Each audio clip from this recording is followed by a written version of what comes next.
बताइएगा।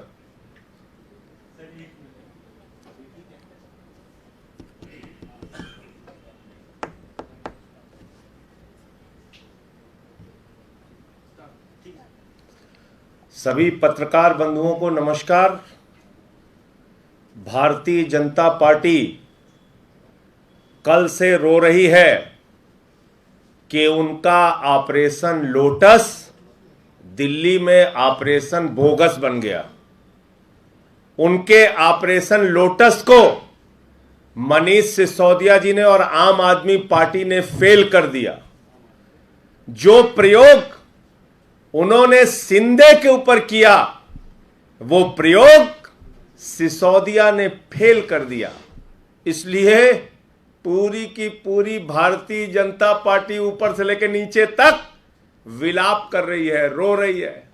महाराष्ट्र में तो प्रयोग सफल हो गया था, मध्य प्रदेश में तो टूट करके कांग्रेस के तमाम नेता हमारे पास आ गए थे, प्रयोग सफल हो गया था। कर्नाटक में तो खरीद फरोख्त करके मंत्री पद बना के प्रयोग सफल हो गया था। गोवा में तो सरकार बनाने का तोड़ने का प्रयोग सफल हो गया था। मेघालय में तो सरकार बनाने का प्रयोग सफल हो गया था। हेमंत विश्व शर्मा को कांग्रेस तोड़कर अपनी पार्टी में लाने का तो प्रयोग सफल हो गया था।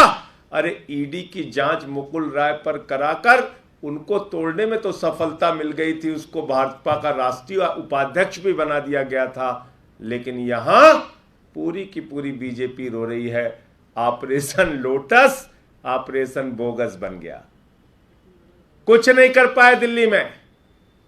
और भाजपाइयों, अब इधर उधर की बात मत करो। तुम्हारी ये ईडी सीबीआई की जांच ये सिर्फ और सिर्फ एक दिखावा थी, एक दबाव बनाने की कोशिश थी, दिल्ली की सरकार को गिराने का नापाक इरादा था, जिसको आम आदमी पार्टी और मनीष सिसोदिया ने फेल करने का काम किया। तुम्हें जितनी ईडी सीबीआई का इस्तेमाल करना हो, जितनी जांच एजेंसियों के जरिए दिल्ली की सरकार को गिराने की कोशिश करनी हो, गिरफ्तारी कराने की कोशिश करनी हो, कर कर देख लो, सफलता मिलने वाली नहीं है। क्योंकि यह आम आदमी पार्टी है, यह आंदोलन के कोख से निकली हुई पार्टी है। शराब नीति शराब नीति शराब नीति का ड्रामा कर रहे हो। जहरीली शराब से जिस गुजरात में 100 से ज्यादा लोग मर गए, आज तक उसका जवाब किसी बीजेपी के नेता ने नहीं दिया। क्यों नहीं शुरू की ईडी और सीबीआई ने उसकी जांच? आप मुझे जरा बताइए, येदियुरप्पा ने हजारों करोड़ का घोटाला किया माइनिंग में। आप बताइए, व्यापम में हजारों करोड़ का घोटाला हुआ, कितने बीजेपी के नेता जेल में गए, कितने बीजेपी के नेताओं पे कार्रवाई हुई? आप मुझे जरा बताइए, 42,000 करोड़ रुपए का डीएचएफएल ने घोटाला किया और 29 करोड़ रुपए बीजेपी को चंदा दिया। कितने बीजेपी के नेताओं पे कार्रवाई हुई, कितने बीजेपी के नेता जेल में गए? क्या ईडी और सीबीआई सिर्फ सरकार गिराने के लिए, सरकार में अंदर तोड़फोड़ करने के लिए एजेंसी बन गई है, जो बीजेपी के इशारे पर नाचेगी और काम करेगी? ये चीज दिल्ली में हम लोग बर्दाश्त नहीं होने देंगे। इसलिए जो काम अब तक तुमने अलग अलग राज्यों में सरकारों को तोड़फोड़ करने के लिए किया है, उसका जवाब दो। ये ऑपरेशन लोटस जो ऑपरेशन बोगस बन गया, इसका जवाब दो। क्यों मनीष सिसोदिया के ऊपर दबाव बना रहे थे सरकार तोड़ने के लिए? क्यों मनीष सिसोदिया पे दबाव बना रहे थे बीजेपी में शामिल होने के लिए? क्यों मनीष सिसोदिया के ऊपर दबाव बना रहे थे ईडी सीबीआई के जरिए कि दिल्ली की सरकार गिरा दी जाए? आप पूरे देश में यही करना चाहते हो, यही ड्रामे चलाना चाहते हो, यही तानाशाही चलाना चाहते हो। अब तुम्हारी तानाशाही दिल्ली के अंदर हम नहीं चलने देंगे। और पहले भी कहा था, अब भी कह रहे हैं, मुद्दा शराब नीति नहीं है, मुद्दा है केजरीवाल की बढ़ती हुई लोकप्रियता। कैसे 3 बार दिल्ली जीत गए, कैसे पंजाब में प्रचंड बहुमत आ गया, कैसे गुजरात में लोकप्रियता बढ़ रही है, कैसे पूरे देश में भारत को दुनिया का नंबर 1 देश बनाने का मिशन सफलतापूर्वक चल रहा है। इस केजरीवाल को रोको, मोदी जी की कोशिश ये है। आम आदमी पार्टी को रोको, मोदी जी की कोशिश ये है। इनके मिशन को रोको, मोदी जी की कोशिश ये है। इनकी तमाम जनता को दी जाने वाली निःशुल्क सुविधाओं को रोको, मोदी जी की कोशिश ये है। लेकिन मैं नरेंद्र मोदी जी आपसे कहना चाहता हूं, मैं बीजेपी के लोगों से कहना चाहता हूं, ना अब आपसे अरविंद केजरीवाल रुकने वाले हैं, ना शिक्षा और स्वास्थ्य का मॉडल रुकने वाला है। तो मुझे इतनी बात कहनी थी, और मैंने पहले भी कहा था, आज भी दोहरा रहा हूं, न दूर दूर तक कोई भ्रष्टाचार हुआ था, न है, न होगा। बहुत सारी जांचें पहले भी करा चुके, और इस बार का जो प्रयोग ऑपरेशन लोटस, ऑपरेशन बोगस बना, उसके ऊपर बीजेपी को जवाब देना चाहिए। संजय जी, एक सवाल है। पार्टी जब आई थी तो पार्टी में डिफरेंस की बात की जा रही थी और कहा था कि किसी पे आरोप भी लगे तो इस्तीफा दे देने चाहिए, कार्रवाई होनी चाहिए। तो क्या अभी भी वही चीजें हैं पार्टी के अंदर? अगर किसी पे आरोप लग रहे हैं तो देखिए, सबसे पहले तो मैं आपको इस सवाल को पूछने के लिए धन्यवाद देना चाहता हूं।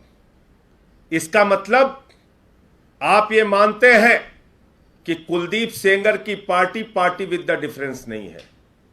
आप ये मानते हैं कि चिन्मयानंद की party party with the difference नहीं है। आप ये मानते हैं कि येदियुरप्पा की पार्टी से ईमानदारी की उम्मीद नहीं की जा सकती। आप ये मानते हैं कि व्यापम घोटाले वालों से ईमानदारी की उम्मीद नहीं की जा सकती। आप ये मानते हैं कि बंगारू लक्ष्मण की पार्टी से ईमानदारी की उम्मीद नहीं की जा सकती। अरे, शहीदों के ताबूत में घोटाला करने वालों से ईमानदारी की उम्मीद नहीं की जा सकती। यह सवाल आपका यही बताता है कि आपको उम्मीद है, देश को उम्मीद है, तो एक ही पार्टी से उम्मीद है, आम आदमी पार्टी से ईमानदारी की उम्मीद है। और इसके 2 उदाहरण दूंगा। भारत की आजादी के बाद एकमात्र पार्टी आम आदमी पार्टी है जिसके नेता अरविंद केजरीवाल के पास कोई सीबीआई की शिकायत नहीं आई थी, कोई ईडी की शिकायत नहीं आई थी, कोई एसीबी की शिकायत नहीं आई थी, कोई दिल्ली पुलिस की शिकायत नहीं आई थी। बावजूद इसके अपने मंत्री का जरा सी भी गलती पाने के बाद उन्होंने निकाल के बाहर किया।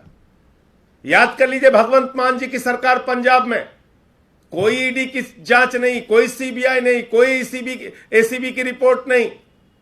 जैसे ही उनको भ्रष्टाचार मिला अपने मंत्री का, उन्होंने निकाल के बाहर किया। लेकिन उत्पीड़न और भ्रष्टाचार में फर्क होता है। उत्पीड़न की कहानी मैं बता रहा हूं, 1 मिनट में सुनिएगा। 2015 में दिल्ली के मुख्यमंत्री के दफ्तर पर सीबीआई का छापा मारा गया, कहा गया बहुत बड़ा घोटाला मिल गया। क्या हो गया? 7 साल में कुछ नहीं निकला। दिल्ली के उप मुख्यमंत्री मनीष सिसोदिया के घर पर सीबीआई का छापा मारा गया, कहा गया बहुत बड़ा घोटाला मिल गया। क्या निकला उसमें? कुछ नहीं निकला। दिल्ली के 40 विधायकों को पकड़ के जेल में डाला, बोले बहुत बड़े अपराधी हैं ये, तो इनको फांसी चढ़ा दो। दिल्ली की कोर्ट ने उनको बरी किया, दिल्ली पुलिस को फटकार लगाई। 450 फाइलों की जांच कराने के लिए सुंगलू कमेटी बनाई, 450 फाइलों की जांच कराने के लिए। बोले बहुत बड़ा भ्रष्टाचार मिल गया, अब तो कोई बच ही नहीं पाएगा। बाद में कह दिया कुछ नहीं निकला। सर्विसेज के मामले में सत्येंद्र जैन के ऊपर सीबीआई की जांच कराई, बाद में 3 साल के बाद कह दिया सीबीआई को कुछ नहीं मिला। तो आप मुझे बताइए, एक के बाद दूसरा ड्रामा, दूसरे के बाद तीसरा ड्रामा, तीसरे के बाद चौथा ड्रामा, ये जांच वो जांच। हम तो फिर अपनी पूरी पार्टी पे ही ताला लगा दें, सबको निकाल के बाहर कर दें अगर झूठे आरोप इसी तरीके से आप बेबुनियाद लगाते रहेंगे। कोई आधार नहीं, कोई बात नहीं। सरकार गिराने के लिए सीबीआई भेज दो, सरकार गिराने के लिए ईडी भेज दो, सरकार गिराने के लिए दिल्ली पुलिस भेज दो। ये तानाशाही दिल्ली के अंदर हम लोग चलने नहीं देंगे।